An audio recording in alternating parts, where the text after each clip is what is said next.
ba ena mana chalwe decide anchi ber ba jam wanchi ber ba kya wanchi ber go kubro ja la anja jam ni inga ya moni takunu mana anchi ber jam chalwe le ya takunu balew mana balew ina da na chere da gol chi kimle na chi belew di nhậu aba chwale wele ke chalwe du baloy kuyengo Tata. Kan dia dani ne ba icham. Tata. Ta chuta la ranche berja. Ran be anja jam ba te yen bi amungi. Balew di. Balew. Yang baloy. Wira ba loy. Ku be ne ni apol ba e wen. Kurana be jaya ben. Ran be ben ku be anja jam. Yen ga bi amungi.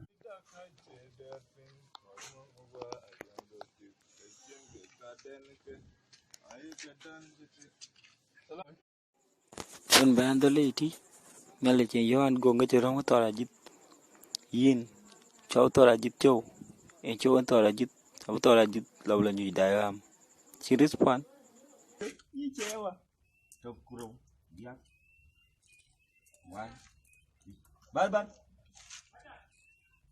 Coi đã đủ, phim nhà đã yin cái ra cha lơ wen. Wen bé ăn tôi lấy đi. Ina na jaben. Bố già thì yo thì gặp therapy cái này đấy. Yin, à vẫn pi cho nó buông. Bố tôi là quét rồi, bố chuyên của giá tiền đến như này đây nó có tiền lắm. Cái chuyên cái tiền nó chuyên lên tiền thường, lấy thì có đi buông. Vậy jam thì nhà đã, ấy, chuyên cái này thì đi cầm mà. Nghe là chính nhà này vừa đi, ngay ra là vừa ra cái đi về giá pi vừa cái nhà chỉ jam. Bây giờ mà có nhà pi vừa ra để giờ ăn chỉ lưu in. Ai lấy tao mà bây jam thì, vừa nhà cái nào pi có chỉ jam. Bây giờ. Lưu. Agi jana tar mar nyanda e chini jam yimi jam bi ne ko nyanda ma do yeda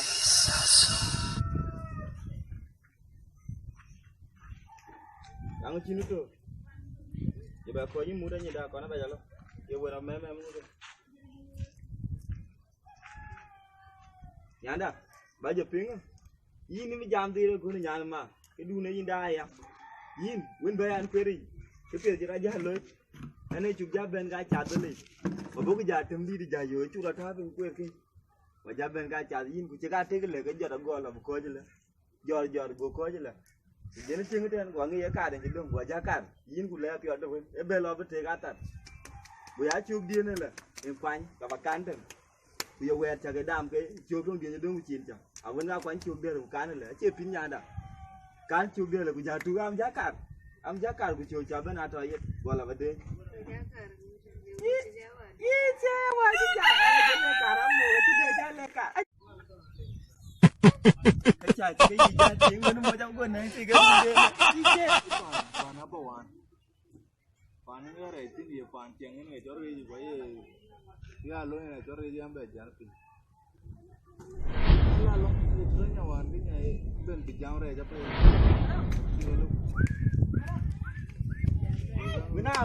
Kenapa lu dia zon? Icewa. Kecak cái gì? Pengen tahu kecak aja. Icewa. Dong ina be kong. Mai kecak ke cing japial. Itu pial itu. Itu mau yang tiga runde ni. Itu yang bang. Mai nyan war. Mai an pirman tawar. Ya ko na piral dia aku araj. Ani sudah jalan di mutu war ini tora jitia ram kan gong. Cái đi này jala gitu lo Deko war kan, deko war to na. Awer beranja karamuk, lo jaju ke jajuan. Itu pun dia orang to na, itu dia to na, itu dia na. Ini kita enggak main apa. Bing, juga lah. Ya jar juara kir. Jar juga juara kir. Itu tinggal. Ini gue aja sih gue jakarmu. Walau gue jakaramu, gue jalan lihat jogro. Araj, am berarti. Aja jar, aja apa bah, ben bah, ya witi.